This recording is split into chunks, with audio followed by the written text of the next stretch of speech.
KD4M horror story YouTube channel में आपका स्वागत है। एपिसोड 15 सुना।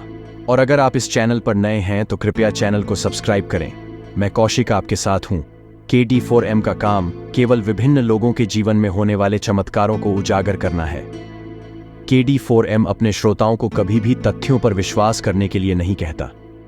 यह सब दर्शकों पर निर्भर करता है कि वह तथ्यों पर विश्वास करें या नहीं। KD4M घटना को मनोरंजन के रूप में सुनना बुद्धिमानी होगी। मगरिब आजर दे ही रहा था कि अचानक मां का फोन बज उठा।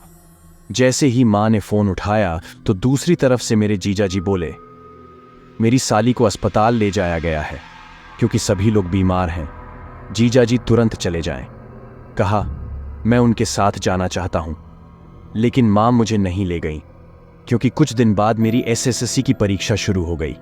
मां ने कहा कि वह आज रात आएंगी। मुझे इस हालत पर अकेला छोड़कर मेरे माता पिता और छोटी बहन चले गए। शाम, मैं रात 10 बजे से घर पर अकेला हूं। बाहर बारिश हो रही है। कभी कभी मुझे डर लगता है और मैं एक अच्छी जगह पर काम कर रहा होता हूं। अचानक रात के 11 बजे दरवाजे की घंटी बजी। मैंने दरवाजा खोला तो देखा कि मेरे माता पिता और छोटी बहन बहुत गुस्से से मेरी ओर देख रहे थे। अजीब बात है, उन पर बारिश की एक बूंद भी नहीं थी। मैं अलविदा कहने से पहले माँ, पिताजी और छोटी बहन जल्दी से घर के अंदर चले गए। जैसे ही मैंने फोन उठाया, माँ ने कहा, माँ, तुम्हारी बहन बहुत बीमार है, हम आज नहीं आ सकते। कल मैं सुबह आऊँगा, अब तुम खाओ और सो जाओ। मैं चौंक गया। फिर कौन लोग हैं जो कमरे में गए? मैं घर के अंदर गया, लेकिन मुझे आश्चर्य हुआ कि अम्मू के कमरे में कोई नहीं था और मैंने पूरा घर खोजा और कोई नहीं मिला। मैं थोड़ा डर गया। अचानक मुझे रसोई से आवाज सुनाई दी। मैं उनका पीछा करते हुए रसोई में गया और देखा कि मेरी माँ खाना बना रही हैं। मुझे देखकर मेरी माँ बोली, तुम्हें यहाँ किसी चीज की जरूरत है? वह है। मैं फिर डरते हुए रसोई में गया और अपनी माँ से पूछा, मेरे पिता और बहन कहाँ हैं? वह बोली, तुम्हारी बहन और तुम्हारे पिता बाहर गए हैं। मैंने कहा, ओह, वे सारी रात बारिश में कहाँ गए थे? और पापा कभी भी बारिश में भीगते नहीं। अगर बारिश में भीग गए तो बहुत बीमार हो जाते हैं। फिर अस्पताल की याद आ गई। नंबर बंद बता रहा है। इस बार मैंने दुल्हा भाई को फोन किया।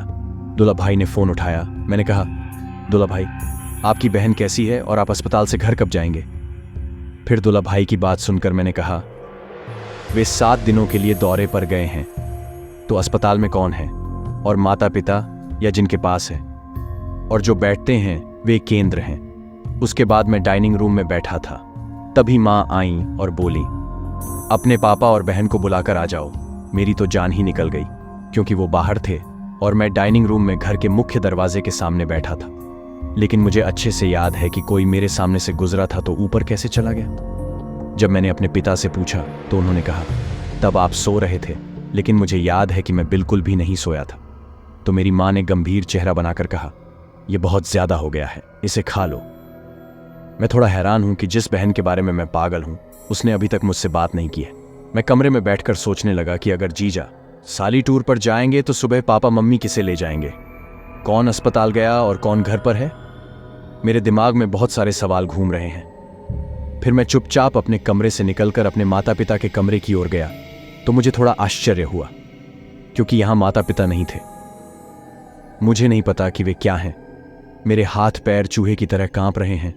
शरीर से पसीना निकल रहा है और मुंह से हल्की हल्की आवाज निकल रही है।